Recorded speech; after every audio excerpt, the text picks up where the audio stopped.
Now, another sexual harassment allegation has been made against U.S. President Donald Trump. Jean Carroll, an advice columnist, has accused Trump of sexually assaulting her at a department store in New York in the 1990s. In her book titled, "What Do We Need Men For?" Carroll recounts her encounter with Trump in a dressing room where she claims the president assaulted her. For his part, Trump has rubbished the allegations and said that he has never met Carroll in his life. Just like the 15 other sexual harassment allegations against him, Trump has termed this one also as quote-unquote fake news.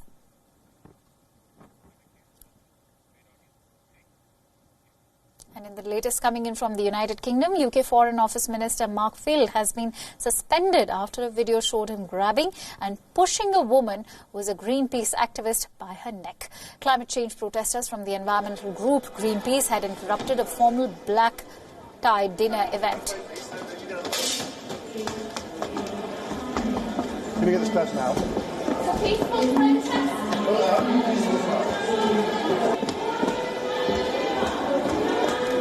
Several women wearing red evening dresses and sashes with the words "climate emergency" interrupted the event during UK Finance Minister Philip Hammond's speech.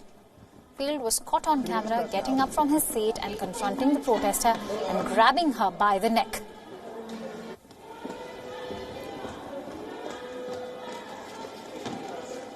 The protester, Janet Barker, has since said that she would like him to attend anger management and that she would not press criminal charges against him.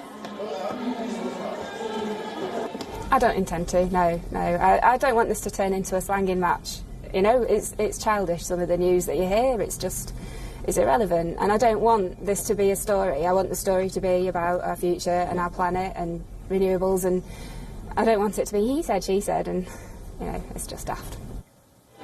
The video has garnered a lot of backlash all over social media. Field has argued that his response was due to fears over security. The Labour Party has challenged the Conservatives to suspend Field from the party. Police are investigating third-party reports of assault made against Field, who has since apologised to the protester. Downing Street also said that Theresa May had viewed the footage of the incident on Thursday night and decided to suspend him. Can we get this person out?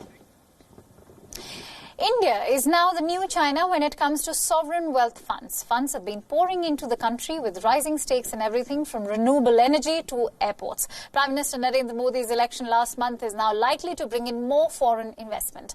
India has become an attractive ground due to political stability, a growing middle class and reforms. Wealth and state pension funds are expanding their horizons to private markets to complement an existing focus on stocks and bonds. Foreign institutional investor flows into Indian equities are $11 billion, setting 2019 on course for the highest annual inflows since 2012. The rapid rise of the educated Indian middle class also plays a huge role, offering opportunities for long-term capital.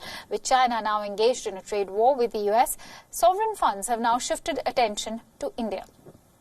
Private equity deal activity in India surged to $19 billion in 2018, the highest in a decade. Singapore's GIC Sovereign Wealth Fund and the Abu Dhabi Investment Authority have been a part of the recent investments investing in renewable energy. India is also widening its use of solar and wind energy to help reduce its reliance on fossil fuels, making it a good investment ground for renewable energy. Infrastructure is also a huge part of these investment funds. While the current regulatory reforms are strengthening sentiment and drawing in more wealth funds, a reform push could be necessary for India's growing economy.